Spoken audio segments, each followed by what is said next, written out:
welcome to another episode. My name is Dean Vass. You can follow me on X at #Kangas, Instagram #Kangaroos podcast. Tonight, I welcome back Don. Don, last time I had you on, it was a shambles. It was a rebel.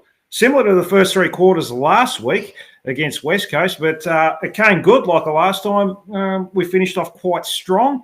Hey, in all seriousness, how are you feeling about last Saturday? Was it last Saturday? No, it was last Sunday, wasn't it? So I can't even remember. I've lost the days.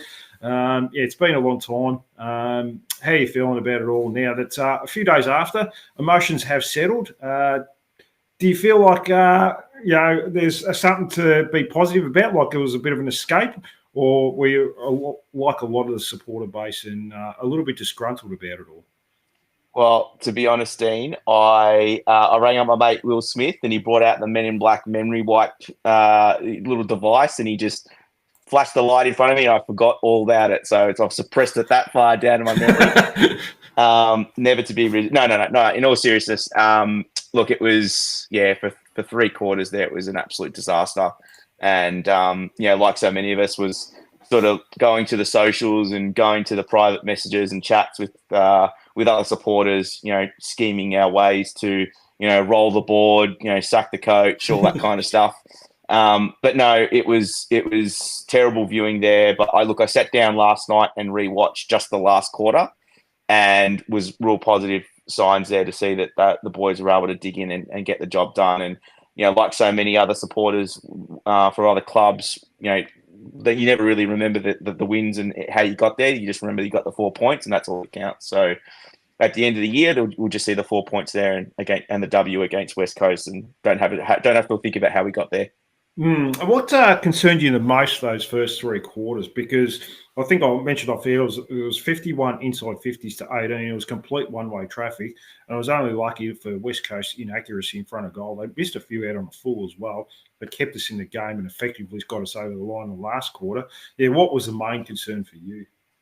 Oh, look, I think so many of us felt like, the defence was holding up well, given the amount of forward 50 entries that were coming in, but it was just the midfield that I was absolutely shocked by, and couldn't believe that we were getting dominated by such lesser names in the West Coast colours. And we've got we've been told that Brady Rawlings has built this club built this team from the midfield out, and that's where our frustration, or my frustration, was coming from, because I just couldn't see it. I couldn't see LDU stepping up. I couldn't see George Wardlaw doing what we've been accustomed to him doing. I couldn't see Jai, dragging us out of getting it out of the defence, and I couldn't see that settling contested mark grab. And I think it was early in the last quarter, there was a defensive 50 exit kick to LDU, and he's dropped a simple AFL 101 mark,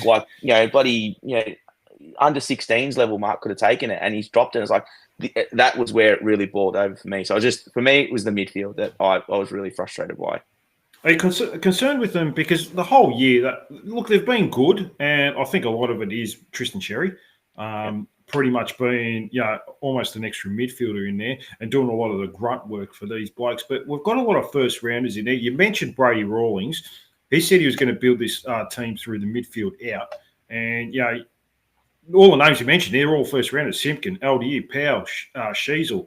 And, they were getting absolutely towed by players that, no disrespect to West Coast players, they're up-and-coming players, Elijah Hewitt, Brady Hoff. But if you're going to be, if we're going to go to the place that where we want to go to, which is, top 4, top 6 in the next couple of years, then this midfield has got to be a lot better than that. LDU had 9 possessions or 10 possessions in the first three quarters. Wardlaw struggled. They only had 9 possessions for the game. He tried hard, but still, you've got to get the ball. It's all good and well to be defensive and so forth. I mean, these are numbers that aren't good enough, are they? No, they're not. And to me, it's not even just about the possessions. I care about, we're doing a really good job at getting the ball at the stoppage. And, everyone talks about our clearance numbers. And, I heard you and Jesse talking about it earlier in the week as sort of dominating the clearances. It's kind of like what happens after that. It's those outside players that we're not, we haven't we haven't replaced Taron Thomas and what he was able to bring to the team. And I know you can't just click your fingers and have, but like, I expect more from Tom Powell. I expect more from Jai Simpkin at that level. Like, it's come on, guys, we can't just keep butchering it and turning it over, or doing 3 handballs when one handball and a kick would get us out of trouble. So yeah, that part for me is the crucial part, is what we do once we get the ball out. What's next? Yeah, the game style in the first 3 quarters was very slow. I think, we did talk about this off there. It was very slow. We didn't know when to attack. We didn't know when to go a bit slower and go long down the line. We're completely doing the George Costanza, doing the opposite of what you probably should be doing. That was a concern for me also. But do you feel like we found something in the last quarter? We started using that handball a lot more. We started running in ways, but also, I mean, it was $16 to win the game halfway through the last quarter, and we had to play the run and gun sort of approach. So, I mean, it's all good and well saying, maybe we found something, but I don't want to be down by 3 goals against the bottom team, who we should probably be down by 10 goals, really, to sort of start playing like this. We've got to start balancing it out a bit better, don't we? Yeah, it's those words that the club had that video recording of Winston Abraham talking to the team a couple of weeks ago during Indigenous round, where he talks about, like, stop waiting for it to happen. Like, you have to do it. Like, you can no longer, Tom Powell can't stand there anymore and expect that LDU is going to fight. He needs to get it done. And it was an absolute credit to our younger guys.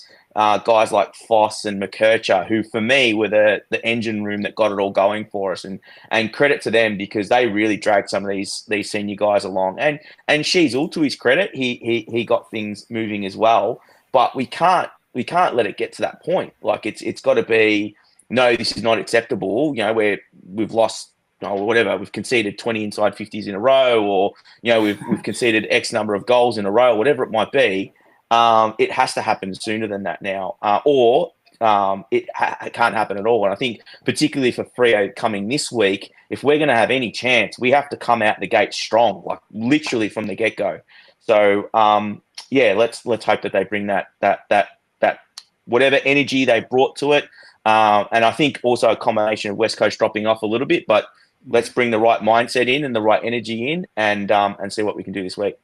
We're happy with McKercher going back to the back line as well. I felt like our back line has been a little bit slow with no line breakers. You see, like, we've had Zach Fisher, but I felt like McKercher takes it to another level. He's a lot quicker than Zach Fisher.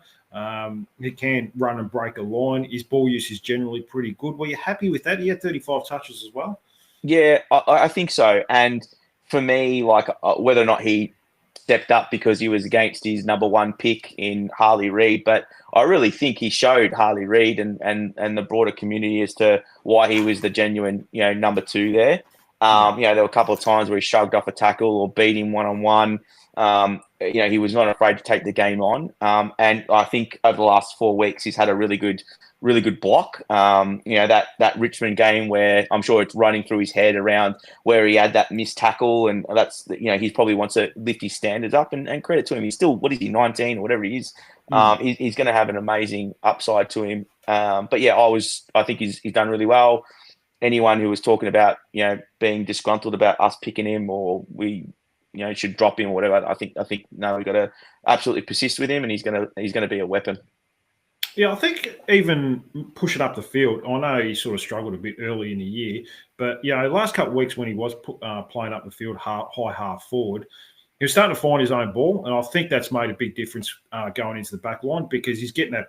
Like last year, I think Jesse mentioned it the other day, he was getting too much cheap ball for our liking, whereas now he's got that good balance of getting a little bit of cheap ball, a bit of overlap, which is quite handy, especially with his skill set, and also going in and finding a tough ball if he has to go find it. So, and that's what makes a good play into a great play. So, it's good that he's found a bit of form. Another player that found form in the last quarter in particular, Harry Sheezul, went in the midfield when the game was on the line.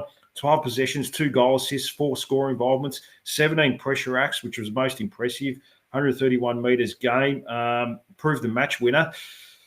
Where can we play him, Dom? Because I don't know. Like, do we go push him half back again? Do we push him up in the midfield now?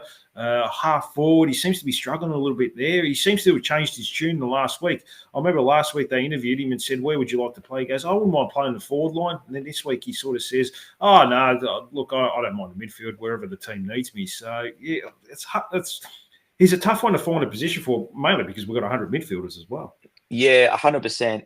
Look, I want him around the ball as much as possible. Like he's just such a clean user, and he always seems to have that little bit more space and time. He reminds me so much of the way Pendlebury plays for Collingwood.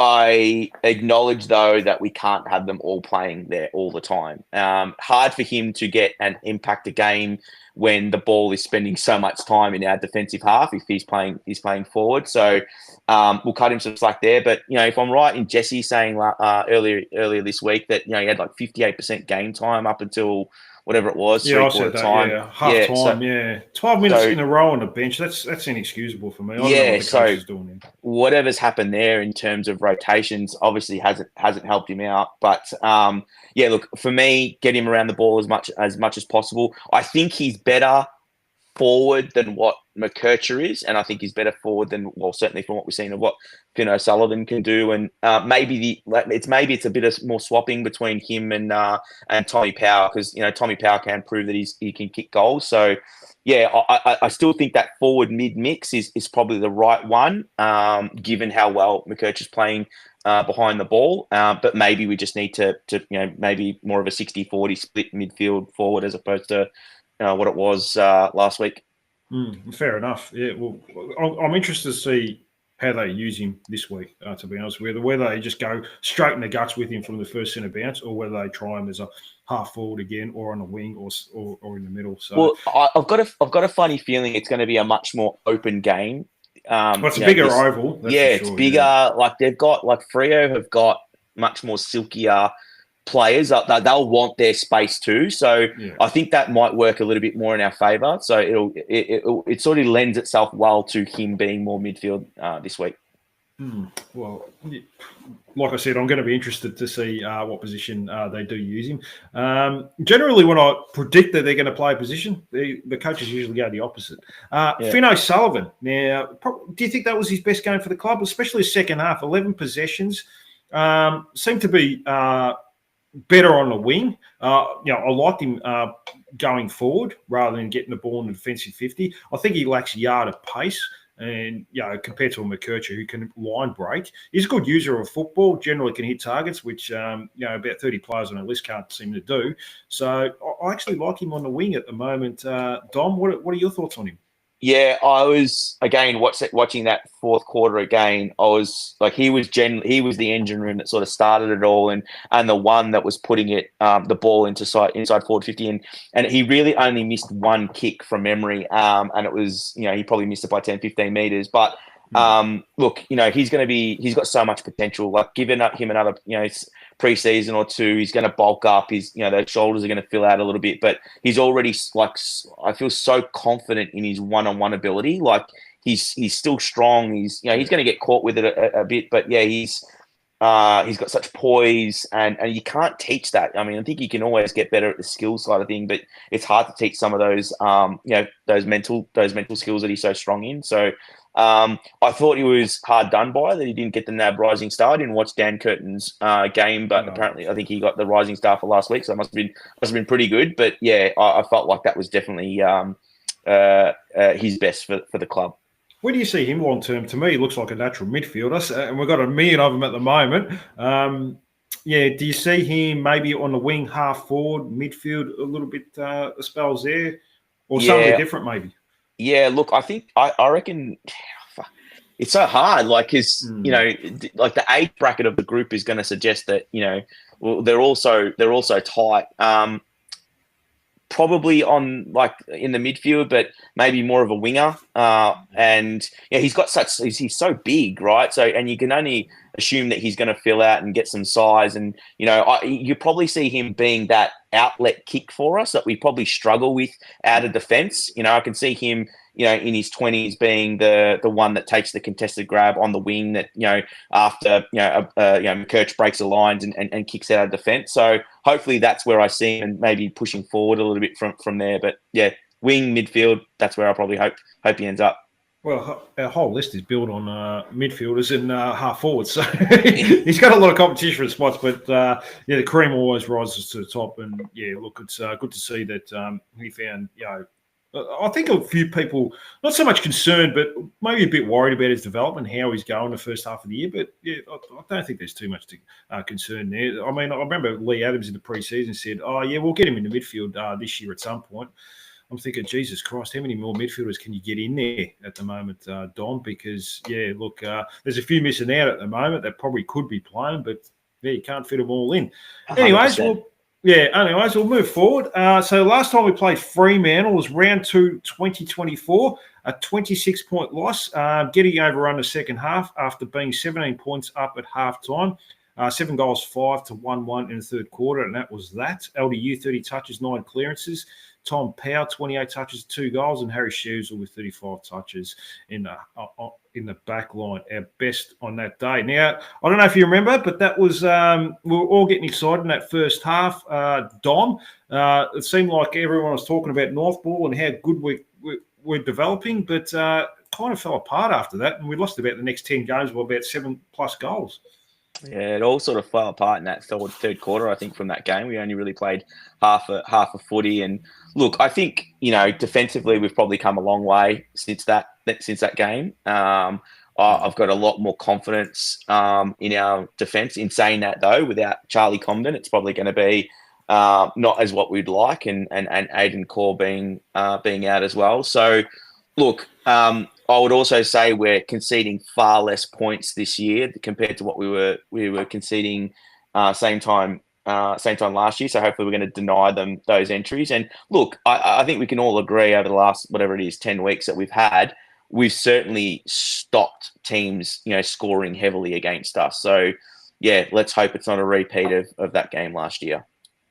No, definitely not. Now, we'll go to team changes. Only a one team change. Seemed to be a bit predictable. A lot of people were saying early in the week, well, we're just going to go with Callum Dawson. Now, they did fly the 2 Dawson boys up today, and Callum Dawson got the nod over his namesake, Will.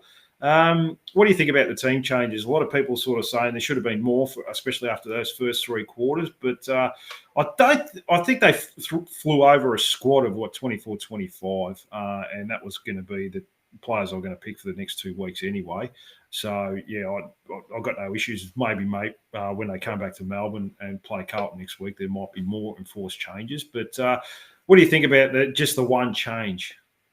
I mean, like so many, I think we're not happy by it. I logically understand why Cal Dawson is in the team, and that makes sense. Would I preferred Will? Probably so. I think he's a bit taller, a bit more mobile, and I think need to give the kid an opportunity at some point. But I understand, give Cal got a bit more experience.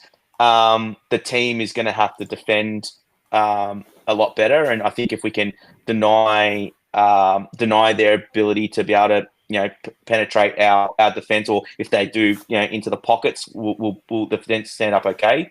But for me, more changes need to happen up the ground. I feel like, in a game where we're probably going to need to bring pressure, it made sense for me for us to look at who we're going to be able to do that effectively. And I can't see it happening with Robert Hansen Jr. at the moment. The guy, I'm not sure what the team sees or what value the coach to see he brings to the team. Like Will Phil, what was it, 200 tackles he laid in a game last week in the VFL? Like what more does this guy need to do to be able to get a spot, right? So, yeah, I would have definitely liked to have seen a change there. And also, look, Constanti, we've stuck with him. I get it. It didn't influence the game that much. Like, when are we going to give Cooper Harvey a go? He's got 1-year contract. Like, when are we going to play him? He's there. He's with the squad. So just for me, I would have liked to have seen in a game where I suppose the expectations are not like they were against West Coast. Why not throw the dice and see what happens with a few other changes? Yeah, I'm guessing you're not happy with the Robert Hansen inclusion. He's in the squad at 23. I think he's going to be a sub this week. And this is just me thinking. I don't know what goes on inside the grapevine, but I think because he's from Western Australia, they probably wanted to fly him home to see his family. Now, apparently, there were reports early that he was homesick, so that might have some part to do with it. That's why they flew him over. That's what I'm thinking, because his form in the VFL, Dom, was not great. He was getting 10, 11 touches a game, hardly having any influence there. So I think he just probably a sub this week and then comes out. But like you said, I mean, you could have taken him out. You could have put Cooper Harvey in. You could have even had him as a sub, Dom. So, yeah, a little bit surprising there. I mean, do you think the reason with Cooper Harvey not in the team ahead of like a Costanti is just for the defensive pressure? It's not like Robert Hansen Jr. is tackling the house down. So what's the difference? Yeah. Like, at least you know you're going to get goals out of him. Like, I don't want to pick on the kid because he's a kid and he's doing something that I can't do, which is play AFL football. But you know, we need to if it is true that we are flying him over there so he can see his family, like. Come on, that's just me speculating. Yeah, okay. Well, like I mean, even if like you know, there's probably some half truth into that, really. But like you have to think about, you know, trying to win games of football. And I'm not saying that Cooper Harvey is going to be the difference between a win and loss. But where in the last, 6 weeks we've been competitive and only really lost games by no more than 9 points, a goal or two here and there makes the difference. And I'm sorry, Constanti and Robert Hansen Jr. are not doing it. And tackling pressure when you're only laying 1 or 2 tackles inside forward 50 is not doing it. So if Cooper Harvey's biggest letdown is that he's not tackling and pressuring the ball and he's not running hard defensively, but you're not really getting that benefit out of the guys that are supposed to be there doing it anyway, at least you know the upside's going to be he's going to kick a goal or two. So like that's my view, and I'm pissed off the fact that we haven't used this as an opportunity, given he was travelling with the squad, to give him a crack. Unless it's last minute withdrawal, late withdrawal, then yeah. Yeah, knowing our luck, it'll be bloody, I don't know, Cam Zerhard that freaking someone that's informed. Yeah, Harry Sheasel. Yeah. But like, I suppose, like we've proven, the club has proven that, your boy Darcy Tucker, when he got dropped, and a young kid was given an opportunity in Riley Hardiman, and he deserved his opportunity, how much of an impact that had.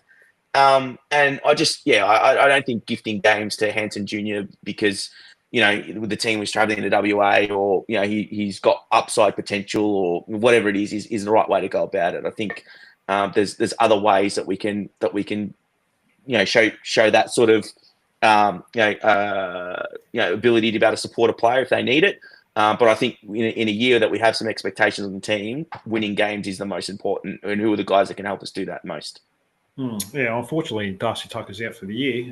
That sort of came out of nowhere too, Dom. The club were very quiet about that. He was late withdrawing the VFL. Then a day later, the club have just written a sentence sort of saying, yeah, his back's fucked. Paraphrasing, obviously. He's out for the year. That's it. His career's probably done now, so he's out of contract. Again, and I don't begrudge the guy. He's done something so many of us wish it could do. But if he ever puts on a North Melbourne jersey on, it will be like a shock, an absolute shock. Well, he needs another contract. I can't see that happening at the moment. We've got to delist some players, and he's 29 now. We've seen the best of Darcy Tucker. And look, I'm not begrudging him, and there's nothing personal against him. I question the selection committee for, and probably Clarkson mainly, who just was in love with him and praised him every chance he got when he could for playing. And, his last game in the AFL, you wouldn't want that, where he got 0 touches and was tagging Connor Rosie. But we'll move on from Darcy Tucker. We don't want to make it too much about him. Now, key matchups. I've gone for one key matchup, and it seems to be the theme for me every week, and that's Tristan Xerri. He's going to have his work cut out this week. Now, you've got 2 quality ruckmen. Luke Jackson, very mobile along the ground. Sean Darcy, a big lumber and ruckman. I think he could do a number on Sean Darcy. I think he's a better ruckman than he is. I think Sean Darcy's regressed a lot in his career over the last couple of years. But Luke Jackson does worry me a bit with his mobility. But if we can get on top there and he can do what he's been doing, then it sort of gives us a chance here, Dom. Yeah, I agree with you 100%, and I love X and what he's done this year. I think it's just we need to get better at exploiting his dominance because when he grabs the ball out of the ruck and he smashes the ball forward, that's generally resulting in a turnover in our forward 50 and then being able to slingshot forward. So we need to get better at either him taking that ball and our midfielders being ready for a quick handball, or him trying to exploit his tap capability. The issue is going to be obviously around the ground and Luke Jackson and his mobility. How X is going to be able to manage that, and then what happens when he's rested, and how we can potentially not be exposed too much there. So it'd be an interesting matchup. Two very different ruck styles that Freo carry in that big lumbering style ruckman in Sean Darcy, and the more agile in Luke Jackson. So yeah, for one guy to kind of compete with both those styles is going to be a real battle for him. No, definitely. And I guess another worry or concern we have is the back line now with Charlie Comben out for 2 to 3 weeks. Callum Dawson comes in. We mentioned him earlier. They're going to have the work cut out because they do have quite a tall forward line here, Dom. They've got Tracy Amiss. Patrick Voss now is 195 centimetres. He's no shorty. And Luke Jackson goes, spends half the game there while Sean Darcy's in the ruck. It's a very different forward line to what we're probably used to. If anything, most teams go 2 talls and then they go the mid-sized third forward 50 player. Whereas this week they've got 4 genuine real talls. It's going to make it interesting as far as matchups goes, doesn't it? Because can Griffin Logue replace Charlie Comben? Because this is probably his perfect opportunity now, isn't it? The door's open for him. I was going to say, in Toby Pink we trust. He'll do a job. I've got confidence in him, but no one else. Yeah, exactly. I mean, look, if there's a time for Griffin Logue to get match fit, it's now because Lord knows we need him, right? Hopefully he'll step up. He's got we obviously throw a lot of money his way, and we're hoping for that return on that investment to come. Fingers crossed that he can get it done. But I think ultimately it's going to be, again, the midfield's job to be able to pressure up the ground so that those forward 50 entries that Freo do have are as far wide out into the pockets as they can be, or outside 50. And my data analysis tells me that they're not the most accurate team. They're not necessarily getting the best out of their forward 50 entries. So, hopefully with that pressure up the field and a combination of their inaccuracy gives us a half a chance. And then it's going to be our ability to actually get it out of there. And hopefully, I haven't watched many Fremantle games. I know they haven't been a high scoring team, but hopefully we can exploit some of that height with some of the speed that we've got with Colby and Caleb and whatnot to get the ball out of there. But yeah, that the defense is definitely going to come under a lot of pressure. Well, they've got Shai Bolton as well, who has a lot of zip and a lot of class in it, forward 50. So that's going to be a really difficult matchup. I'm not too sure who gets that one, whether it's a McKercher, Caleb Daniel. It's probably sends shivers down my spine knowing that, we've got... You guys shouted him out earlier in the week, but, seriously, Luke McDonald, since giving up the captaincy, has been good, right? And, look... Shy, but he generally does really well on the small, fast forwards.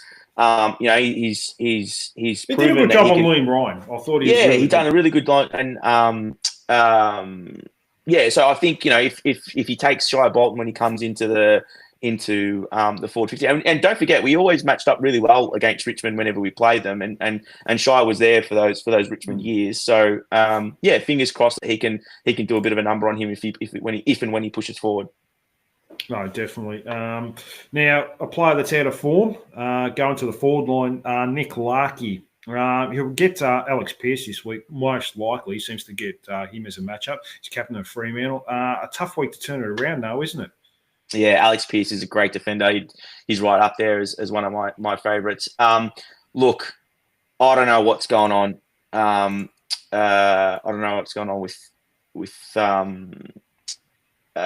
with Larks, he's got something going on mentally, or he had a bit of the yips there for a little bit. He's sort of flopping and trying to pay for free kicks a little bit too much, in my opinion. I shared something with you earlier where we saw Drew Petrie, doing some one-on-one with him, taking advantage of the fact that, Drew being still in love with the club and living in Perth. If this team's going to go, improve this year, and we really need Larks to step up. And again, maybe it's one of those things where leadership is weighing a heavy burden on him. Lucky being vice captain, is that having an impact? I don't know. But certainly from what we saw last week, getting towed up by a young and upcoming defender, but nowhere near his strength and capability, it's disappointing. So I don't know what's going on, but hopefully he can turn it around quick. Were you happy with the forward setup last week as opposed to previous weeks where we went to three big talls like Finbar Mallee was playing with Darling and Larkey, whereas last week we just went Darling and Larkey, and I felt like it was a bit more mobile last week. You had Paul Curtis playing deep 50. He looks dangerous. Zurhaar as well. He came good in the last quarter, took that big contested mark to hit to give us a lead and go on and win the game. Were you happy with the forward setup? You talk about Cooper Harvey and Costanti getting the game, Robert Hansen going in there occasionally. Outside of personnel, what do you think of the forward line at the moment? Yeah, look, I think, I agree that we had to drop Finbar. I think he could take what he'd learnt in AFL and apply it to VFL and get better. But geez, I would have really loved him there, and someone who could take that contested grab to help us get that ball out of defence, and it might have resulted in a few less inside 50s. I think let's be honest, neither Darling or Larks are necessarily known for their big contested grabs. So that forward line balance, that's what Finbar brought forward for me. But I agree. Credit to Curtis just adds such a dynamic, and clearly Zurhaar has really taken a huge step in the last 6 weeks in improving his form, and thankfully so, because or else we would have been in a world of hurt. I think this is probably the right makeup in terms of the amount of tools that we have. But I know you told me not to focus on personnel. I just think there could be some personnel changes in there to be able to exploit its structure better. Going to the reserves last week, we had Zach Panch kick 3 goals. I think if he kicks another 2 or 3 this week, who do the reserves play? They play Saturday afternoon. I think they got Port Melbourne this week, Saturday afternoon at Arden Street. I think if he can have a good game there might be a straight swap of Zach Panch for Costanti. I don't know if you've seen Zach Panch's game last week at all. He does have a little bit of zip. Yeah, he was the one that he was playing against his old side and kicked 3 goals or whatever it was, right? Yeah. No, that's But then again, in all saying, you guys again, you covered it earlier in the week, but Zach Fisher, he had a chance to win the game for us, right? And he's always said that he felt like his strength was going to be in the forward line. So, I don't necessarily know that I don't necessarily know that we're exploiting his capability as well. I don't know if someone that we've just drafted in the mid-season draft is necessarily right to come into the team. But hey, who knows? I'll happily eat my words if he comes in and lays a dozen tackles and kicks a couple of goals. He looks very undersized to me. That's what concerns me. I'm taller than him, and that's saying something. I'm shorter. I think he's 172, 173 centimetres, which is quite short. It does look small, even in the VFL game, and going against AFL level players with the bigger bodies. That does concern me a little bit, but he's worth a punt. It's a mid-season draft.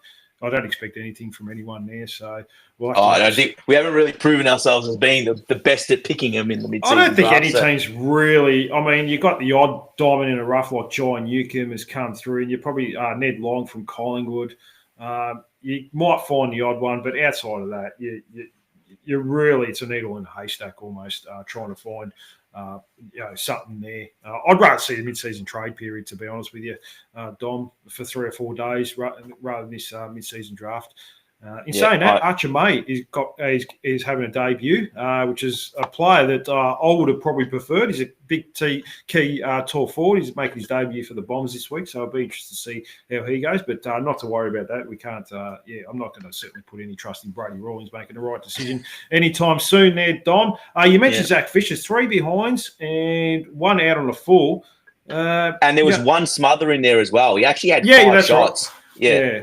I mean, that's a good sign, though, isn't it? Like, I know a lot of people are critical of him, but that's where he made his name at Carlton. He played over 100 games. He kicked a lot of goals. Like you said, he has a lot of zip there. I think.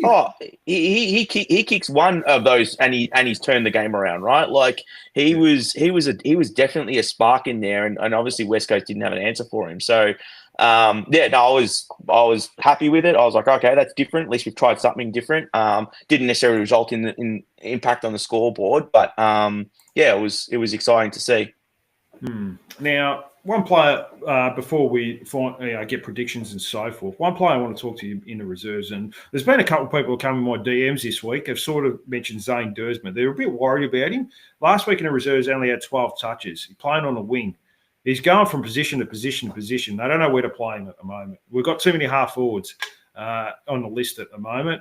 So he's gone to the wing. He's gone to half back. Are you worried about him and his development over the next 12 to 24 months? Because we do have a lot of half forwards, which is his best position. He's an inside 50 player. But I can never see him getting a game ahead of Paul Curtis, Cameron Zurhaar. There's going to be other players. You've got smalls in there. You've got mid-sized players. You've got talls. Are you worried at all about him? I mean, look, you have to go by what his upside potential is, right? And I think he's still got heaps to learn. He's probably got discipline to bring into his professionalism around how he treats the game. You can't expect everyone to kind of come in and be a Harry Cecil or a Nick Dacos in terms of having an instant impact. I think he's definitely worth pursuing. And I actually, going back to a point I was saying earlier, I think he could actually be that Taron Thomas replacement, right? Like someone who can play wing forward. He probably needs to get a hell of a lot fitter, but he generally makes really good decisions. Him and a couple of others would be the only ones you'd want, streaming into forward 50 in a pocket, to kick the goal to win the game for you, because he's so cool, calm, and collected. Am I worried? No, only because right now we're not relying on him to be great. Do we want him to be? 100%. But we can afford for him to go and develop himself in the VFL. What I'm most concerned about is whether or not he's got the mental fortitude to stay with it and not feel like he's owed games in the AFL because he was such a high draft pick and all that kind of stuff. So hopefully that all comes together really well and he's supported well by the club and he can develop into something into the future. You mentioned Will Phillips earlier as well. I'm almost at the point where I'm going to put a line through him, Dom. We've got Finn O'Sullivan, another midfielder. We've got about 7 or 8 at the club right now, and that's counting him. He looks to be on the outer. Unless there's an injury, he's not going to get a game. I think this could be his last year. Where do you sit with it? Oh, it's heartbreaking, right? Yeah. It's heartbreaking because he's 21 tackles last week, 22 touches. Had a good matchup with Dom Brew from wherever. He's an AFL standard player as well in his own right. And hasn't got the opportunity, unfortunately, for him. But he's what sucks is we're so I'm going to say pathetic at taking talent and either A, developing it, or B, turning it into tradable talent to get actually what we need in. Like his currency is worthless because we haven't played him, so therefore other clubs can't see what they could potentially get out of him. Like what you get delisted and we get nothing for him? Like this is the frustrating part. Like I look at the club as being a business. Your business is to try and win premierships. How do you do that, right? You may not necessarily have the talent on the ground that you need year one, but you need to be able to develop it and then get and trade in for what you really do need. Like when we've got 20 midfielders, like if you knew he wasn't going to work out, like develop him out so you got some trade currency for him. Or else that's the frustrating part for me. So, and this is what I was saying, a few weeks ago on your pod, like, I'm sorry if people get upset about this, but someone like Tom Powell, who does have currency, trade him and bring Will Phillips in to replace that, right? Like, and then go get a defender or go get a forward or go get whatever we feel like we need there. So, that's my big frustration is that one, we've failed at a pick, and two, we haven't been able to develop it into something that we can trade out and get what we really need in. I guess that's what happens when you only draft certain players, midfielders, who all do the same thing effectively, besides the odd one. And to see Riley Tilthorpe absolutely tearing it up in Adelaide, you're just like, fuck, are you kidding me? Like, thank you. It's been done for others, don't worry. Thanks, Dave Noble. Thanks to Brady Rawlings more so. All he's done is draft half forwards and midfielders, and this is where we're at. And we're not even dominating in midfield. So exactly. It's been a bit frustrating, and he seems like a real bloke too, Will Phillips. I think we all desperately want him to succeed, and it seems like the club are a little bit out on him, unfortunately. So we'll see what happens. Still the second half of the year to go, but it certainly doesn't look promising for him. Can we win, Dom, this week? Do you give us any hope, any chance? I want to say yes. It just really depends on which North Melbourne turns up, right? Yeah, of course. If last week's Kangaroos turn up, then no chance, 0. We'll get beaten. We'll be beat with the game we've done in the first quarter. If the team that played against Collingwood for 3 quarters turns up, and we take the lessons that we learnt out of that game, and a can-do, never die attitude into the last quarter, who knows? Who knows at that point? I don't think Freo are going to blow us out of the water. I can't see them, kicking 100 points against us. Look, I think it'll be one of those honourable losses. Unfortunately, 12 to 15 points. We'll be right in it up until the last quarter, and then they'll starve us of opportunity, or we'll lose with their just by sheer death by 1,000 cuts. Oh, look, it probably wouldn't be a bad thing if we lost by 2 or 3 goals to Fremantle over there. They've had a bit of a purple patch. They did beat Gold Coast over in Gold Coast, and I think the week before they had a good win against someone. I can't remember now. But who is a potential match winner for you if we did manage to pull off an upset? You go first, so then that way I don't accidentally. I always go Tristan Xerri. I just go him. He's a safe bet. That's it. Because if he dominates the ruck and can give first use to our midfield, then you never know. We can sort of kick a winning score that way. That's the only logical way I can look at it. Yeah. Look, only because he did it last week, and I'll go Cam Zurhaar. Cam Zurhaar to go kick 4 and bring us back into the last quarter with a chance. So I'll go with Cam. No, fair enough. Look, that's not a bad one. He certainly had a really good year, very underrated year. That contested mark he took was I could barely see it because I seen someone was in front of him going for it, and there was a player behind him, and he ended up with it. From behind by Curtis as well. Like, I think it was Curtis going over the back of him or something. I don't know. It was a great mark in the contest, especially at the time of game. It was 3 minutes to go or something like that. Very important to go back coolly and kick a goal. I kind of knew then that they weren't going to come back from that. They looked shot West Coast. So and look, and how about we try and channel some of that Indigenous All Stars form that he played at Optus Stadium and bring some of that to the game on the weekend as well. No, look, he was actually good last week. To full credit to him, he had 20 odd touches. He's trying his heart out. So we'll see. Now I've got another thing I'm going to bring up. It's like going to be a segment. I'm going to have ex-Fremantle players that came across the North in a trade. Now, I've got a list of about 8 players. I want to know if you remember many of it, what your highlights are of them. So I've got Winston Abraham. Oh, best. Best. Mark of the year. I feel so sorry for anyone who was sort of born after him, but like he was like unbelievable in the 90s, and he was such an X factor, and he had speed, he had tenacity, he could jump, he could kick, he could handball, he was fast, he was everything, right? So yeah, best out of all of them I can think of. He's very, very underrated on both sides of his feet. Good Yeah. left foot. He kicked some goals from outside 50 on his left foot. Yeah, and him and Byron Pickett together were the closest thing to the Cracker brothers that I ever witnessed. So yeah, such good players. Yeah, one of my favourites. Peter Bell. Now, oh shit! He only played 2 games from Fremantle. He came across, did a pre-season. He played in a practice match. For the first half, he dominated, and the club said, "Pack your bags, go home. Don't tell anyone about this. We're going to draft you in the mid pre-season draft." And they got him and turned into a premiership player. One of the best and fairest 3 times, I think. So not a bad get there. Jess Sinclair. Oh shit! Another good one. Jesus. Yeah, like one of those like real games. Like good honourable players that came and played a role. Jesse Sinclair.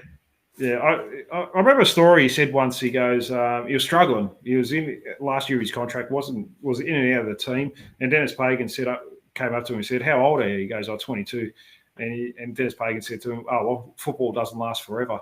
And it said, "Oh, kind of woke me up." It sort of gave him a bit of burst, and he had a good career after that. So full credit to Jess. Gary Durkay, I don't know if you remember him. I do remember Durkay. Don't remember much of watching him play or having much of an impact to the team, but I do remember that name. Yeah, unfortunately, he passed away about 20 years ago in a car accident. So 21 games, 20 goals. Chris Groom, you probably wouldn't remember him from the 90s. Only played a handful of games. That was a high draft pick. Lee Brown. Yeah. Oh, Collingwood Premiership player. Yeah.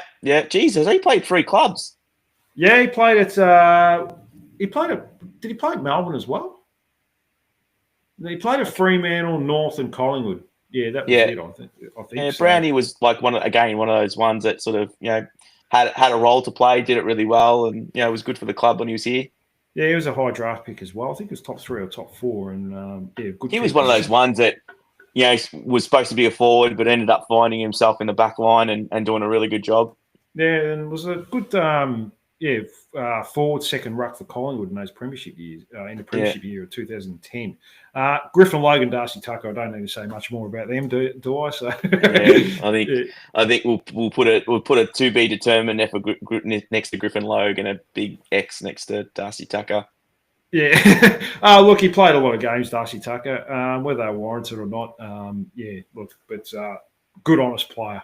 But I don't know. He might have passed away by now. I don't know. I think his back's broken. He's in a wheelchair. He's a paraplegic. I don't know. The club has said nothing. That's been one of the strangest things. And they've done a lot of strange things over the years. Anyways, Dom, I think I've held you up long enough. Any final words out there? Look, just I hope the club doesn't screw over its members and supporters on Saturday night, because whilst we don't have the same expectations on this game as what we had on the West Coast game, we do want to see a quality performance, and we do want to see some growth. If we can pull off a win, awesome, that's great. If we don't, then as long as we're in the fight right until the end, and we can walk off the ground with our head held high, that's I suppose all we can ask for. No, exactly right. We just want a bit more competitiveness than what we've seen in the first 3 quarters last week. But thanks so much for coming on tonight, Dom. The podcast has gone a lot smoother this time, as opposed to last time, which is good to see. Good to hear. Maybe it's a sign of things to come on Saturday. Yeah. Hopefully it's a good thing. Good sign to come for Saturday. So but thanks so much for coming on, Dom. No worries. Thanks, Dean. Thanks for having me. No, and thank you to all your listeners as well. I'll be back either Sunday night or Monday night to review our win. Dom said it first that we're going to beat Fremantle. So give a thumbs up, subscribe, leave a comment, tell your mates and whoever about it. That's it from me and Dom. Bye for now, and go Roos. Go Roos.